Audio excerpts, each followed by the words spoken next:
Hi hello friends, welcome back to my channel జయచంద్రస్ world. ఈరోజు మన ఛానల్లో గణేష్ యొక్క శ్లోకాన్ని తెలుసుకుందామండి. ఈరోజు ద్వాదశి కదా, ద్వాదశితో కూడిన బుధవారం అండి. ఈరోజు గణేశుని యొక్క ఈ శ్లోకాన్ని ఎవరైతే వింటారో వాళ్ళకి గణపతి యొక్క సంపూర్ణ అనుగ్రహంతో పాటు అష్టైశ్వర్యాలు సిద్ధిస్తాయని మన పెద్దలు చెప్తున్నారు. మన పెద్దలు, ఋషులు, మునులు గణపతిని ఒక్కొక్క సందర్భంలో ఒక్కొక్క విధంగా కీర్తిస్తూ ఒక్కొక్క శ్లోకాన్ని మనకు మన సనాతన ధర్మంలో, మన సనాతన సంపదగా మనకు అందరు ఋషులు, మునులు ప్రసాదించిన శ్లోకాలు, ఆ మీనింగ్స్ ఒక్కొక్కరు ఒక్కొక్క విధంగా మనకు గణపతి శ్లోకాన్ని అందజేశారండి.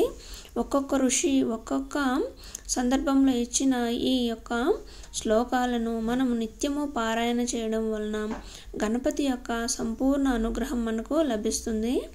ఈ గణపతి శ్లోకాన్ని ఎవరైతే నిత్యము పారాయణ చేస్తారో వాళ్ళ ఇంట్లో అష్టైశ్వర్యాలకు ఎలాంటి లోటు లేదని మన ఋషులు చెప్తున్నారండి.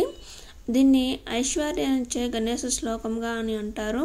నిత్య పారాయణ శ్లోకాలలో భాగంగా మనం ఈరోజు గణేశుని యొక్క ఈ అష్టనామాలతో కూడిన మంత్రాన్ని ఇప్పుడు తెలుసుకుందాం. గణేశం ఏకదంతం చ హేరంబం విఘ్ననాయకం లంబోదరం శూర్పకర్ణం గజవక్రం గుహాగ్రజం. ఇంకోసారి చెప్తా చూడండి.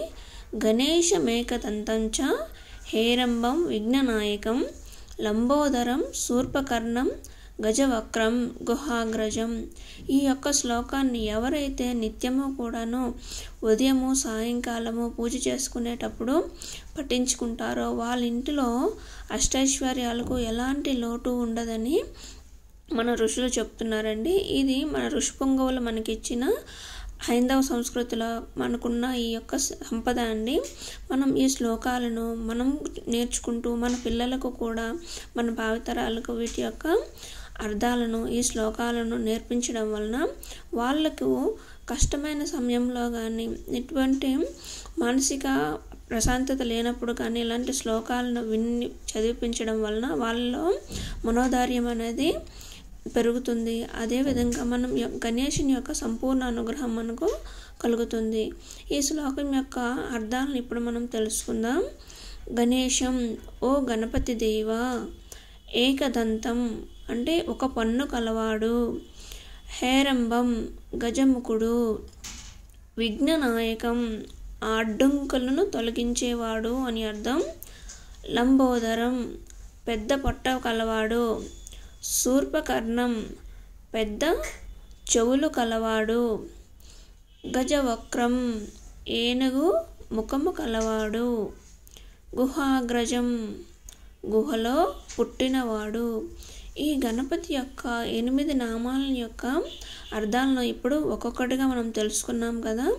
ఈ అర్థాలను తెలుసుకుంటూ మనం శ్లోకాన్ని చదవడం వలన ఆ శ్లోకం మనకు ఇంకాస్త బాగా అర్థమవుతుంది. దానిలో ఉండే పాజిటివిటీని మనం అర్థం చేసుకోగలుగుతాం. మనమే స్వయంగా గణపతిని వర్ణించినట్లుగా మనం ఫీల్ అవుతామండి. అందువలన ఏ శ్లోకాన్నైనా మనం చదువుకునేటప్పుడు ఎక్కువగా దాని యొక్క మీనింగ్ని తెలుసుకోవడానికి మనం ప్రయత్నించాలి. వీలైనంత వరకు మీనింగ్స్ తెలుసుకుంటూ శ్లోకాలను చదవడం వలన మనకు చాలా బాగా ఆ శ్లోకాలు అర్థమవుతాయి.